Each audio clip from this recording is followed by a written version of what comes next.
Hi, my name is Amy. Thank you very much for watching, and let's make some bad financial decisions together. This is for entertainment purposes only, so if you're entertained, please like and subscribe. I would really appreciate it. So, I was watching Income Architect's video the other day, and he mentioned Berkshire Hathaway, and it actually reminded me that granny shots existed. And so I wanted to go over granny shots.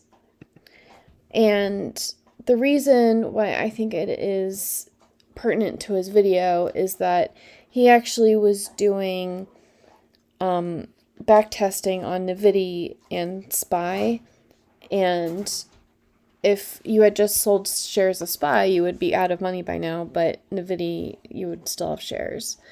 So then the other problem that he was talking about in the video was that the largest amount of wealth creation in the stock market is only with like 10, 20, 40 stocks. The top 100 stocks are what creates wealth in the economy. So then why would you diversify much out of those top stocks? Because everything else is dead weight, which is true, but also those other 400 stocks are buffering you when something weird happens in the market and all of a sudden everything's red except for this one particular sector that nobody ever thought would be the thing that, didn't go down that day.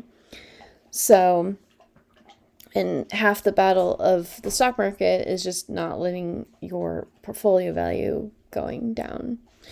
So, but if you can handle the volatility in your portfolio temporarily going down, there are options that are better than the S&P 500. So yeah, he mentioned Berkshire Hathaway, which they do invest in a collection of stocks that they've carefully selected, and they've been doing a pretty good job of it.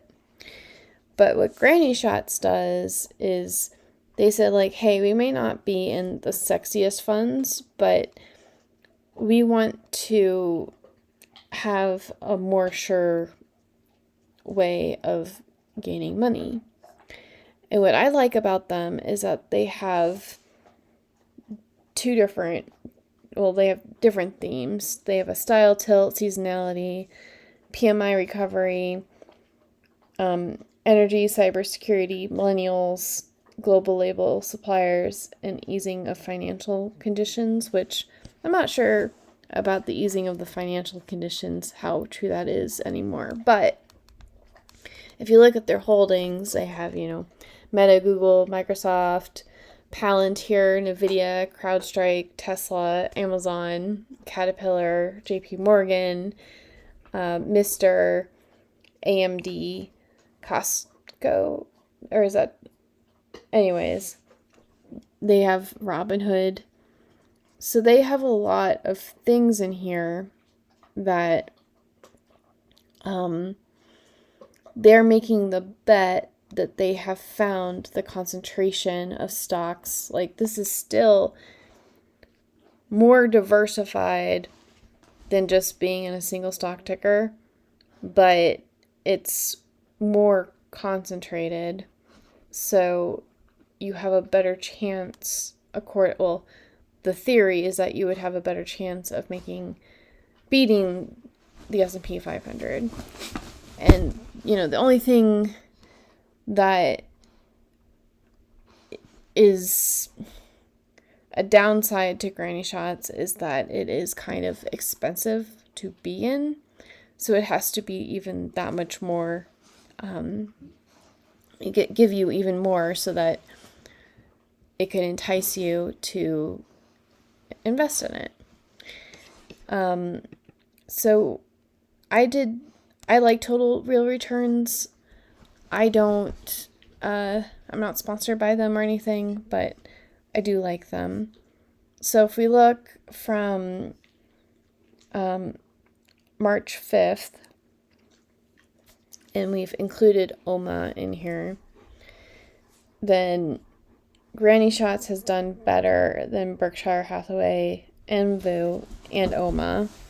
And I think if we get rid of OMA, we have even longer. Yeah, so we have from 2024. And again, Granny Shots has done better than the S&P 500, and so has Berkshire Hathaway. So I also did a testful.io, and you'll see, like, Berkshire Hathaway did do better than the SPY, and Granny Shots did better than both of them. But the max drawdown, Berkshire Hathaway didn't have as large of a pullback as Granny Shots did, and SPY is somewhere in the middle. So would you rather have $11,000 at the end of this time, or would you like to limit your downside potential and be in something like Berkshire Hathaway?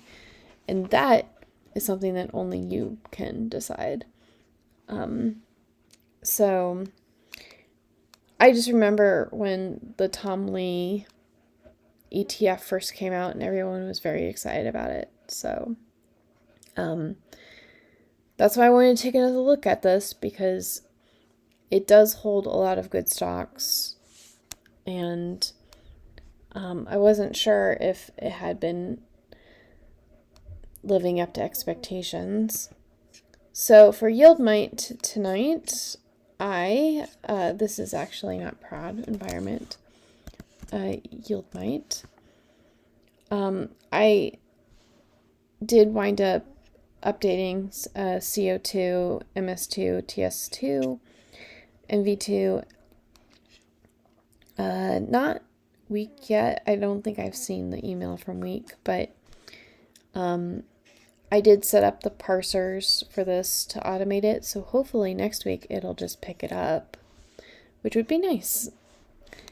And then for Financial Philharmonics, I get back to it. We have Don't Cure That, which is a kind of a parody song of, like, high income ETFs only solve money problems, but it doesn't solve, your other issues. So I think you might like it. Anyways, what are your thoughts on Grannies? I know that it doesn't pay a high income, or like it doesn't do cover calls, but it is a growth option for you. So I'll talk to you later. Bye.